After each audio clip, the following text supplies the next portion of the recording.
Elle est bonne, sa paire. On trinque mon contrat. Bien sûr qu'on trinque, monsieur le CEO. Bienvenue, Clems de Foot Patrol. Salut. Sega, le grand bavardeur. Oui, tout le monde. Always.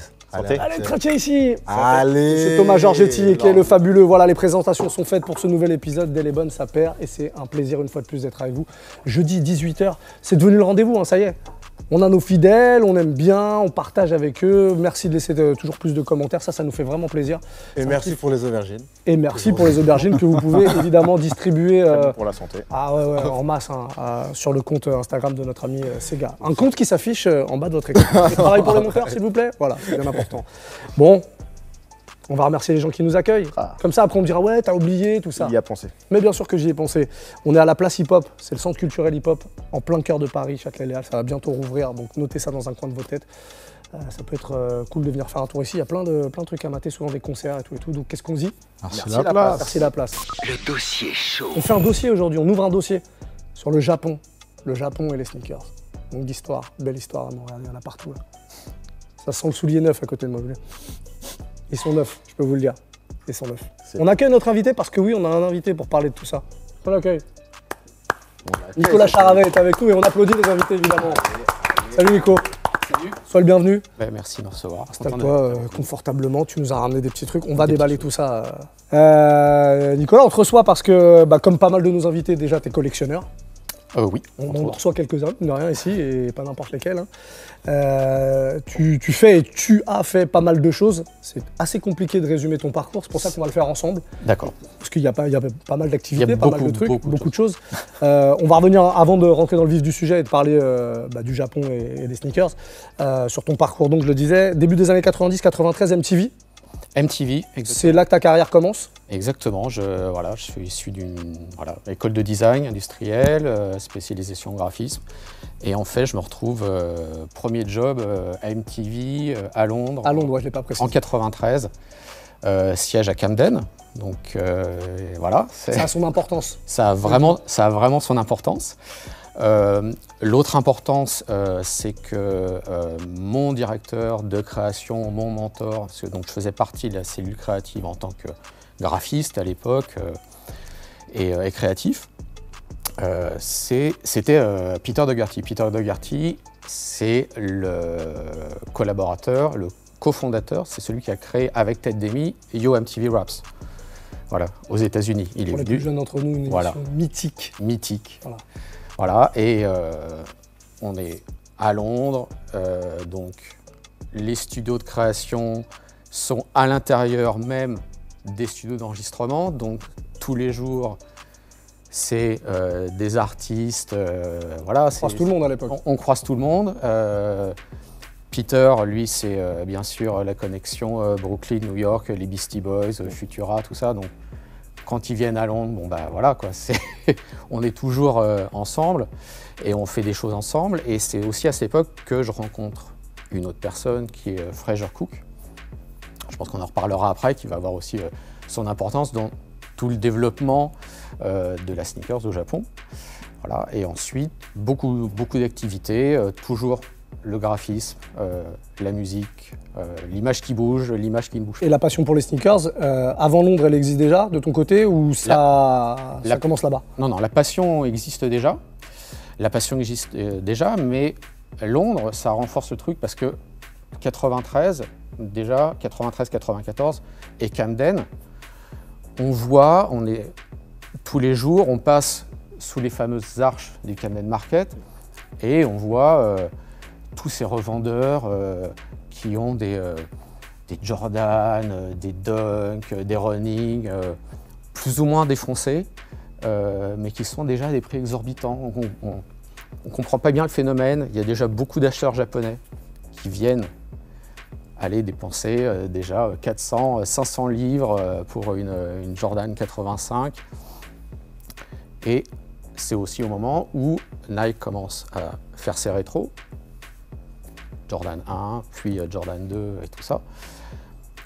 Et là, on en discute entre nous, sachant que je ne suis pas le seul vraiment focalisé sur la basket, donc parmi cette cellule créative, et on se dit, bah tiens, ça serait pas mal si quelqu'un pouvait parler un petit peu de ce phénomène, voilà, toute cette culture sneaker qui est en train d'exploser. Et on décide de faire un livre en parallèle de notre activité. Que tu as coécrit. Que j'ai coécrit, voilà, donc qui s'appelle Size Isn't Everything, c'était le premier livre du genre à l'époque qui parlait de la culture sneaker, voilà, qui est aussi un livre d'art et de design. Et voilà, donc les choses ont évolué comme ça. Et puis après, moi, j'ai continué. Il y a un film, il y a un documentaire qui suit aussi. Alors, il y a un film en 99 qui appuie un peu le livre. Et puis, je touche du bois, si tout va bien, depuis 3 ans, en fait, il y a le volume 2 qui est en préparation. Du livre ou du documentaire? Du livre. Ok. Voilà, et normalement, ça sort à la fin de cette année. Donc, il y a ça. Et puis, voilà, après, c'est toujours le même type d'activité, c'est-à-dire du graphisme, de la direction artistique, de la réalisation, voilà, beaucoup de choses qui tournent toujours un peu autour de la musique. Et puis après, il y a toute une période où je pars au Japon. Là, c'est plus aussi par affinité. Ça, c'est juste après l'Angleterre ou tu es revenu en France entre-temps? Je suis revenu en France entre-temps. Alors, il y a d'autres trucs, on va essayer d'accélérer un peu parce qu'après, on va se focaliser quand même sur le sujet. Fondateur d'XL Milk. XL Milk, donc voilà. C'est quoi XL Milk? Donc XL Milk, c'est notre entité autour du livre, principalement au début. Après, on a fait beaucoup de choses ensemble. On a travaillé pour des chaînes de télé comme Channel 4 et tout ça. On a fait un peu de clips à l'époque. Et donc là, en fait, on a réactivé cette cellule créative, donc depuis 3 ans, pour la sortie du nouvel opus et tout le projet qui va s'installer autour. Ok. Il y a un autre projet aussi, c'est le Nesuno Studio. Je ne sais pas si je le prononce bien. C'est ça, le Nesuno Studio, qui est la partie plutôt japonaise et production de documentaires au Japon. Voilà. Et que j'ai beaucoup mis en œuvre quand j'étais au Japon. Donc il y a toute une période où j'ai vécu à Tokyo. Donc on y vient du coup, voilà, on va arriver au sujet. La passion sneakers et Japon, ça arrive à ce moment-là? Ça arrive déjà un petit peu avant. Ça arrive déjà un petit peu avant parce que, alors pour ma part, j'ai été un petit peu introduit dans le monde de la sneakers et du Japon et on va dire de la culture, comment on peut dire, contre-culture japonaise. Contre-culture japonaise, déjà dès la fin des années 90 à Paris. C'est-à-dire que quand on allait, alors là je vais vraiment les citer, c'est les gens de Preppy Clothing, à Seine, Stéphane Muller et tout ça, Rue Ticton à Paris, voilà, qui nous ont introduit vraiment à cette culture-là. Ça va donc du denim à la chemise hawaïenne, au sweat, au Preppy, voilà, tout ce qui est Ivy League et tout ça. Et bien sûr, de la basket vintage, entre guillemets. Voilà, on a voilà. Apparition, je me permets de te couper, apparition de Preppy Clothing, je dirais 94, 95. Non, c'est ça, hein, je crois, à la rentrée de 94, peut-être, ils ouvrent. Voilà. Et on croisait beaucoup de gens, hein, ça allait. C'est comme ça qu'on s'est croisés. Hein. On s'est croisé avec Thomas à ce moment-là, on croisait des gens comme Masaya Kikuchi Kitsune. Qui fondera Kitsune. Pedro Winter, enfin voilà, c'était Du coup, t'es tombé dedans avant d'aller au Japon. Voilà. Quand t'arrives là-bas, du coup, c'est quoi les premières sensations Les premières sensations, je crois, mon tout premier voyage, c'était justement au moment où on faisait la promotion du film. Et voilà, je pense que comme tout Européen ou occidental qui se respecte, c'est une énorme claque à chaque fois. Et puis, au niveau sneakers, c'est une espèce de mec. C'est-à-dire que c'est comme peut être New York, voilà, mais encore à une échelle surdimensionnée. En mieux, Thomas dit. Ouais, en mieux. New York, ça a fait l'histoire. Elle se vivait à la new-yorkaise, mais en fait les Japonais l'ont sublimé, ils l'ont mis dans un écrin, dans une belle carte, dans un cadre. Donc du coup, c'est tout en mieux. C'est la même histoire, mais retravaillé, corrigé. Si c'est abîmé, c'est réparé. Enfin, je sais pas, c'est sublimé. Tout est sublimé. Tu l'as rêvé, le Japon l'a fait, quoi. Puis tu as ce côté aussi insulaire, c'est-à-dire que New York, c'est très ouvert sur le monde. Ouais. Le Japon, c'est plus insulaire, donc plus refermé sur lui-même. Donc ça a développé son propre univers et sa propre culture qui est hyper différente. Et donc forcément, New York, on peut en voir plein de choses. Le Japon, je pense qu'il faut y être pour vraiment en prendre la dimension pleine. Et donc je pense que quand tu arrives, tu dois te prendre une claque énorme. C'est lié aussi à l'histoire du pays. Bah justement, Ouais, même c'est pour ça. parler de la culture japonaise, parce qu'ils ont leur propre marque, il y a une vraie histoire de la sneaker japonaise. Est-ce qu'on peut faire un petit historique Sega, tu veux dire? On va dire que l'histoire de la sneaker japonaise est intimement liée à l'histoire de la mode en fait, et c'est culturel. C'est qu'il faut juste imaginer que le Japon, c'est un pays qui est insulaire, et du coup jusqu'à la fin de la Seconde Guerre mondiale. Et donc quand l'Américain est installé au Japon, en fait, l'histoire de la culture japonaise commence à se développer. La culture mode et sneaker japonaise commence à se développer. C'est-à-dire qu'avant, il faut imaginer, je schématise volontairement, avant c'était la campagne, les Américains arrivent et là ils commencent un peu à s'ouvrir au monde. Avant la Seconde Guerre mondiale, ils sont déjà quand même vraiment tournés sur des cultures américaines. Le baseball est déjà très présent au Japon. Alors ouais, le baseball arrive déjà au début du siècle en fait, c'est Ouais. vers 1905-1906 Ouais, en fait. avec Mizuno déjà qui est déjà... Avec Mizuno, exactement. Donc Mizuno commence à ce moment-là. Ouais. D'ailleurs, je crois que sur la devanture du premier magasin de Mizuno, je crois que c'est une énorme affiche de Babe Ruth qui doit être là. Et voilà, quoi, l'équipement sportif démarre. Mais ça, c'est dû, en fait, ce qu'il faut vraiment garder à l'esprit, c'est que, comme dit Sega, le Japon s'est transformé en l'espace de 40 ans. Ouais. C'est-à-dire, c'est 1870, 1910. Donc là, on passe de l'ère féodale à l'ère industrielle, occidentale, voilà. Et puis, forcément, après la Seconde Guerre mondiale, l'administration américaine, voilà. Coup de cravache. C'est avec l'arrivée d'Asics que ça commence à avoir... Ça commence à s'ouvrir donc à ce qui se passe aux États-Unis, surtout notamment. Et en fait, ils développent une sorte de culture, c'est comme quand tu racontes, ils magnifient, ils développent une culture où, voilà, c'est très inspiré de ce qui se passe aux States, donc c'est Ivy League, c'est Preppy, c'est tout ça.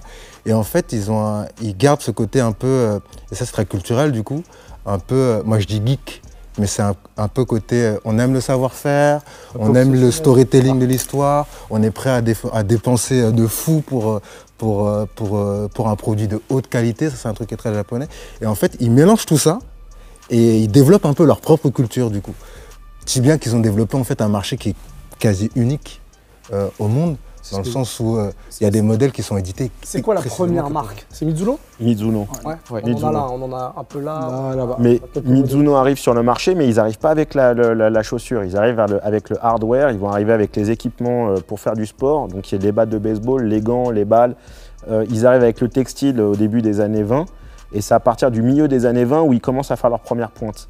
Mais Asics et Mizuno, ça symbolise bien un peu le rapport de la chaussure et de l'état d'esprit japonais, parce que Mizuno, c'est vraiment l'excellence et le vouloir faire par soi-même et en fait s'autosuffire. Asics, ça va être plutôt dans le travail de recherche avec inspiration venant de l'étranger, justement après-guerre. Mizuno, c'est vraiment l'état d'esprit pur japonais. Ça équipe les clubs sportifs, ça équipe les écoles, ça équipe, voilà, c'est quelque chose de très culturel, au même titre que nous on a Noël ou le coq sportif dans nos marques un peu nationales ou Patrick, bah ça fait... Ouais. Oubliez Noël. Bah oui, mais Mizuno, leur force, ça a été vraiment de dire non à la fabrication américaine, parce qu'ils trouvaient que les Américains avaient des fabrications qui n'étaient pas assez qualitatives par rapport à leur marché, et que ça cassait très facilement, et que ça ne durait pas assez dans le temps. Donc le boss de Mizuno s'est dit, nous on va tout faire par nous-mêmes et on va faire un Made in Japan à tout niveau.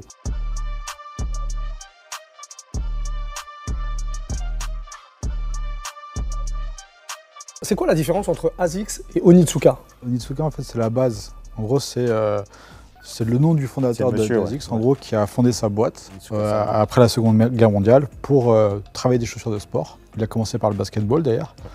Parce qu'à ce moment-là, il se disait que la chaussure de basket, c'était la plus haute performance à atteindre. En gros, c'était le truc le plus compliqué à produire. Donc il s'attaquait à ça en disant, si j'ai réussi, je pourrais tout faire derrière. Et ensuite, il s'est associé avec d'autres sociétés, 3 autres sociétés qui faisaient aussi ou bien des articles de sport ou bien de la chaussure également. Et dans les années 70, ils ont fondé Asics en fait. Donc en fait, Onitsuka, c'est les prémices de ASICS. C'est Un l'histoire. cordonnier. Voilà, c'est ça. À qui on doit la Cortez, la fameuse Cortez d'ailleurs. La Corsair, ça. ouais.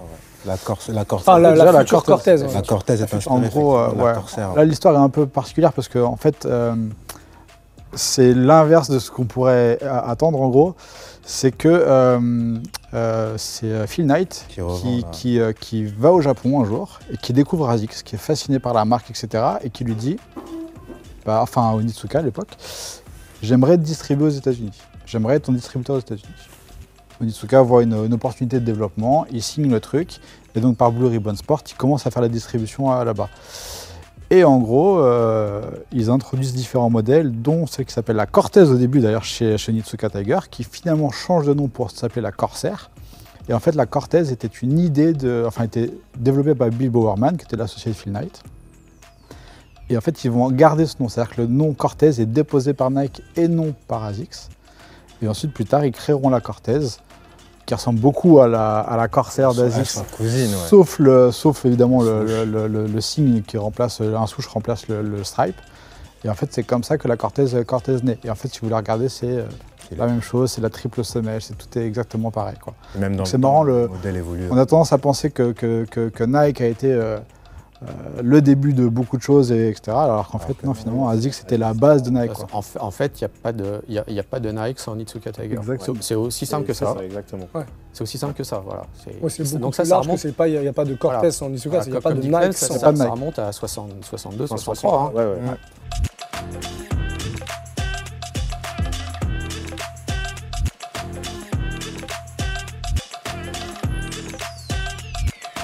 On a parlé des marques japonaises, les marques US pour le coup qui ont eu un succès là-bas et que le Japon a mis en avant, US et européennes d'ailleurs, c'est lesquelles qui arrivent en premier en tout cas?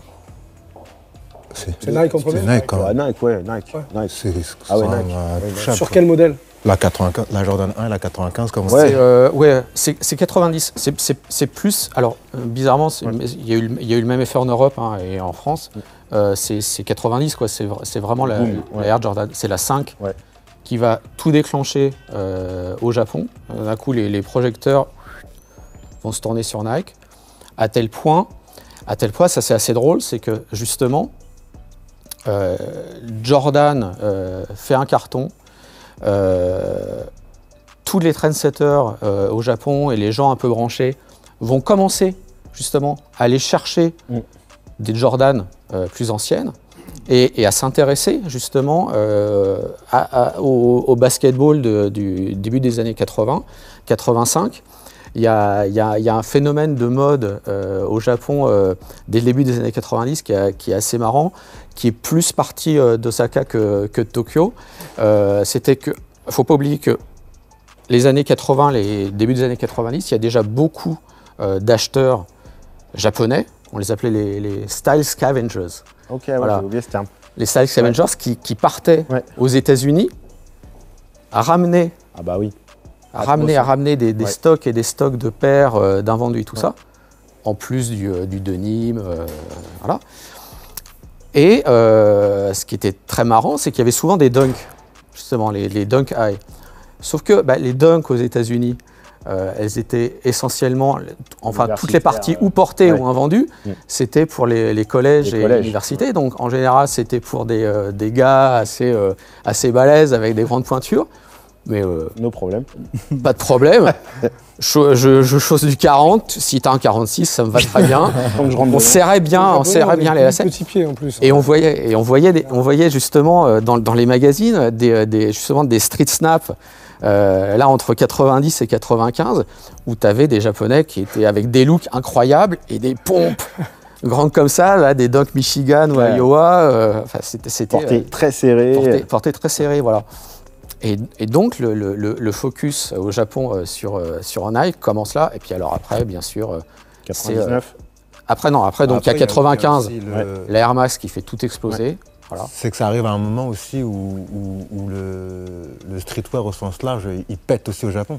Parce que ce qu'il faut imaginer, c'est qu'il y a beaucoup de shops spécialisés au Japon de basket.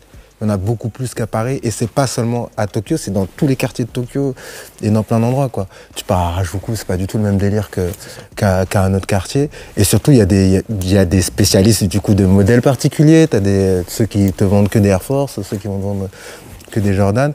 Et puis t'as la triade aussi du streetwear qui débarque à ce moment-là et qui pour le coup irradie le Japon. Je pense à c'est Atmos, c'est Bape, c'est Fragment, tu vois, c'est les premiers, tout ça, tous ces mecs-là arrivent au même moment. Et Warm Shoe.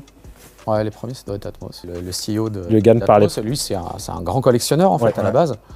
Parlait pas un mot d'anglais. Et est parti avec ses sacs de sport, vider des Philadelphie, New York, le New Jersey, et revenir et revendre des paires de pompes à Tokyo. Dès fin 90, même milieu 90, puis après ils ouvrent Atmos début 2000, je crois. 2000, ouais. Il y a plus de 20 shops Atmos, c'est ça, on ne rend pas compte, hein, mais il y en a quand même plus de 20. Ça a trusté, ils ont bien fait développer le retail de la sneaker. Ouais, et la culture pour le coup de la culture aussi, bien sûr. Mais encore une fois, il faut aussi resituer le marché à l'époque encore. Parce qu'il n'a rien à voir avec aujourd'hui, on en a parlé dans plein d'émissions différentes. À cette époque-là, les marques ne faisaient pas des collections spéciales, des séries limitées, etc.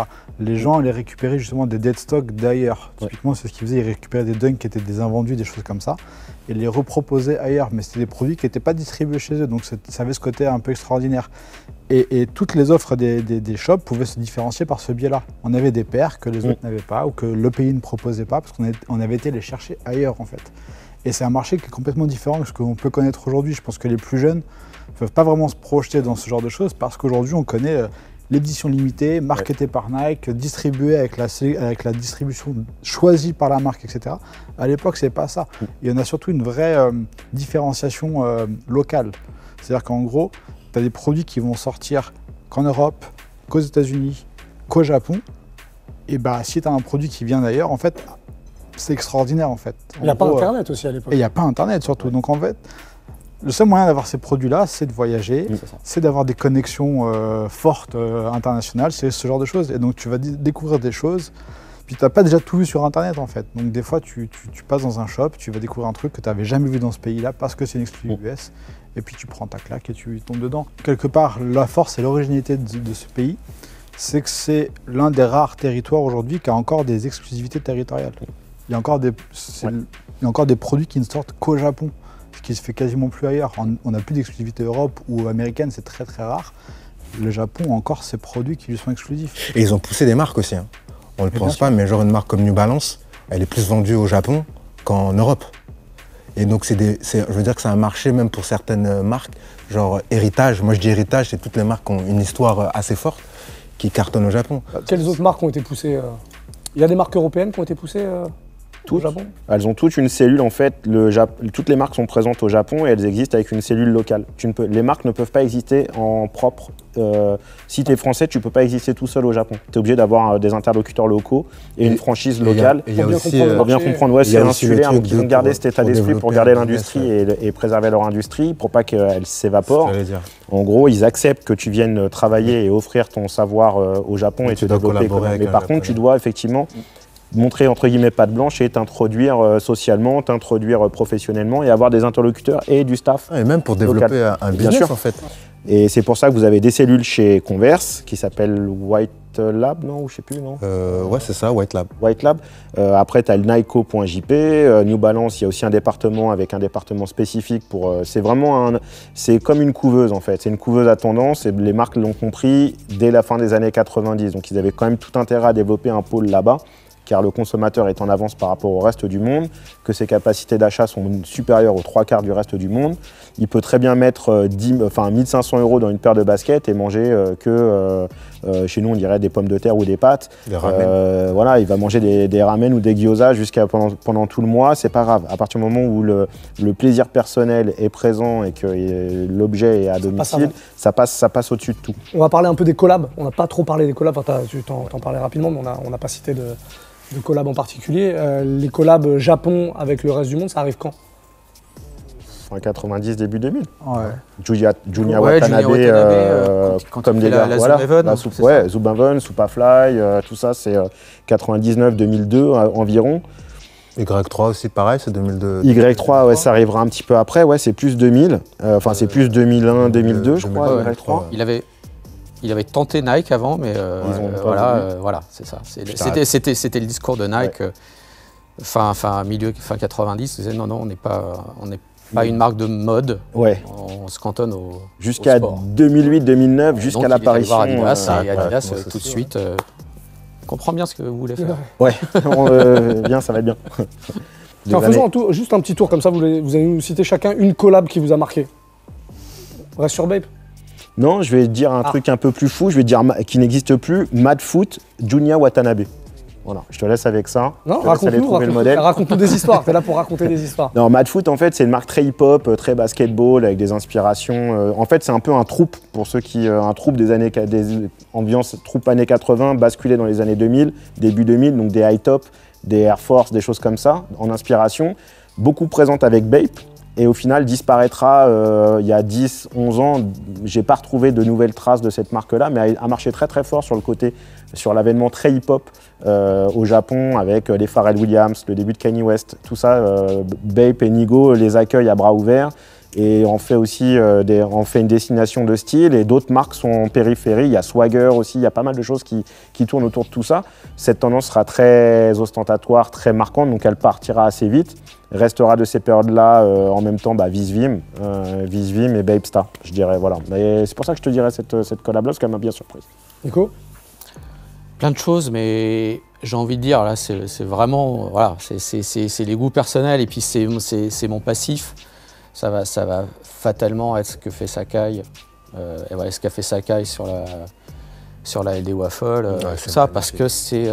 Beaucoup plus récent, là, pour le coup. Ouais. Ah oui, pour le coup, c'est complètement récent, quoi. J'ai des choses qui auraient pu me venir en tête comme ça, avec un passé un peu plus large, mais voilà, quoi, c'est quelque chose qui est assez incroyable, parce que pour moi, ça résume un petit peu tout ce que peut être cette convergence entre aller prendre finalement le meilleur ADN de tout. Ouais. Voilà, le travail qu'elle a fait, c'est juste incroyable, quoi. Restons sur le présent, là. Qu'est-ce qu'elles proposent les marques aujourd'hui en 2021, les marques japonaises? Il y a des nouvelles marques, il y a des... Ouais. C'est quoi les nouvelles marques? Il y a Undershem qui présente vraiment un savoir-faire, qui rejoint un peu l'état d'esprit de Sacai, parce qu'au final, mais ils sont sur un côté beaucoup plus héritage et moins mode. Mais c'est d'aller aussi. Hein. Et ouais, c'est d'aller chercher en fait vraiment des silhouettes classiques et arriver à les monter comme des chaussures de ville pour leur donner vraiment un prestige et un piédestal important. Je pense que Travis Scott va peut-être aller dans cette direction. On en reparlera à la fin de l'année, mais je pense que la prochaine Air Max, la sole devrait aller un peu dans cette sens un peu hybride de savoir-faire. Voilà, comme tu dis, enfin, tout le travail de Ryokashi Iwasaki là, sur Underskim. J'ai eu non, tu as dit le bon terme. Je souligne, le français. Le français. Undershem. Je suis un peu son travail. J'ai eu la chance de le rencontrer plusieurs fois, ou à Paris quand il venait, ou à Tokyo. En fait, il est d'Asakusa, vraiment un quartier très sympa, très populaire de Tokyo. Et en fait, il me racontait toute sa démarche. Et lui, c'est pareil, il a baigné dans cette culture au quotidien de la basket, de l'artisanat, et il essaye vraiment de faire ressentir aux consommateurs tout ce processus de fabrication à tel point, donc lui, sa base, en tout cas sur toute la collection héritage qu'il a fait, parce qu'en fait il a travaillé sur plein de modèles, hein. Ça va des Adidas, bases de la Micro Pacer ou Nike Kini ou des choses comme ça, ou de la Superstar même, et même des Vans. Je crois qu'il a bossé sur récemment, effectivement. Voilà, et donc il utilise ces cuirs avec un tannage naturel, pour que patine. Pour que ça se patine volontairement avec le temps, pour que ça s'oxyde, voilà, et pour qu'il y ait cette référence au voyage dans le temps qui accompagne le consommateur et sa paire, quoi. Ce qu'a bien compris Virgil Abloh avec la première collection The Ten, il a utilisé beaucoup de matériaux translucides et des silicones, parce qu'il savait pertinemment qu'à moyen court terme, ça allait se patiner, devenir un petit peu jaune. Et c'est vrai que c'est les Japonais. C'est culturel, ouais. C'est les Japonais qui ont développé ça. Même chez Comme des Garçons, quand il y a eu le programme Vintage Running, on a travaillé dessus tous les deux. Ils ont été rechercher les silhouettes historiques et les ont retravaillés avec un traitement de vieillissement, mais qui était pour le coup pas Disneyland. On n'était pas sur une vilaine carte postale. Ils ont fait quelque chose de très soigné. Et tu vois, tous ces trucs-là, ça montre encore une fois, on l'a dit au début, qu'il n'y aurait pas de Nike sans le Japon. Et que finalement, même au fur et à mesure du temps, et encore récemment, finalement, le Japon a quand même challengé Nike à fond et ça leur a permis d'évoluer. Et on en a parlé un peu tout à l'heure avant l'émission. C'est un truc qu'on en a parlé plusieurs fois, la Jordan 1 Mid, etc. ici, qui fait un peu débat aujourd'hui. Mais c'est le Japon qui a créé la Jordan 1 Mid à l'époque, avec la Kojip et la Silver en fait. En gros, ils ont demandé une exclue Japon à Nike, en disant voilà, on veut une Jordan 1 que pour le Japon. Et ils ont développé la Silver qui était vendue dans une valise, etc. Et ils se sont dit, par contre, pour qu'elle soit plus facile à porter tous les jours, plus agréable, on va la descendre un petit peu. Donc on va créer une Mid. Voilà, donc la Mid est née en 2001 au Japon. Et c'est juste une question de, on a envie de réutiliser les codes, mais on a envie de se le réapproprier, de le vivre à notre façon et de pouvoir apporter un truc en plus. Et on le fait. Et Nike, quand même, a accepté cette influence pour une exclue Japon, en fait. Et voilà, aujourd'hui, bon, c'est ils en profitent aujourd'hui largement. Ils en profitent autrement, mais c'est vrai que c'est des trucs qui sont impétents, c'est des vrais game changers, quoi. C'est exactement. Je vous propose qu'on clôture là, parce qu'on a été très bavard. Je sais que vous avez encore plein de trucs à dire, c'est vrai. On va tenir encore pour clôturer juste, on va ouvrir le sac Alors, tu nous as ramené, parce qu'on l'a presque oublié. Alors, c'est quelque chose d'assez particulier, qui est finalement anachronique.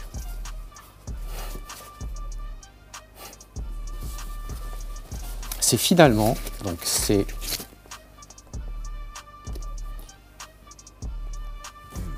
Il y a un piège là. Il y a un piège. Non, en fait, il n'y a pas vraiment de piège. C'est finalement, j'ai presque envie de dire, la première Nike COJP. Sauf qu'elle date de 1977. Ok. Voilà, donc c'est une Nike Elite Ouais. Japan Edition. Et donc quand je dis c'est anachronique, c'était au moment où justement Nike produit la Elite dans sa nouvelle grande usine d'Exeter et justement où les Nike Elite sont toutes made in USA. Sauf que, et n'oublie pas les consommateurs japonais, c'est vraiment la Elite, c'est la chaussure qui révolutionne un peu tout avec la midsole EVA. Pour les Japonais, ils font un shape différent. Ok. C'est-à-dire que la base du soulier est plus large et l'arche est plus haute. Ouais. Voilà. Donc en fait, voilà. Et puis alors oser la semelle et la midsole noire à l'époque. Ouais. Engagé. C'est très engagé. Voilà. Et voilà, quand on parle de ce côté super pointu. Ça a toujours été en fait. Ça a toujours été. Voilà, ce besoin, en fait, c'est complètement culturel. Bon, ben on termine là-dessus. Il a rebattu, enfin la midsole. Il va en rajouter un. Il s'arrêtera jamais. Merci en tout cas Nico d'être venu avec nous. Merci. On sait qu'il y a encore plein de choses à dire. Et ben on fera peut-être une édition 2 de ce dossier. On peut peut-être démarrer le sujet maintenant. On l'a bien introduit. Écoute, nous on va y aller. Tu peux rester là si tu veux à discuter avec les gens.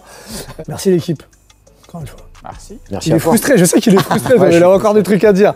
Balancez des commentaires, encore une fois, proposez des dossiers. On se retrouve jeudi prochain, 18h, ici, sur la chaîne YouTube de Move, en direct de La Place. Et merci encore à La Place de nous avoir accueillis. Merci. La Place. Le gars est bon. Move Radio, Hip Hop Nation.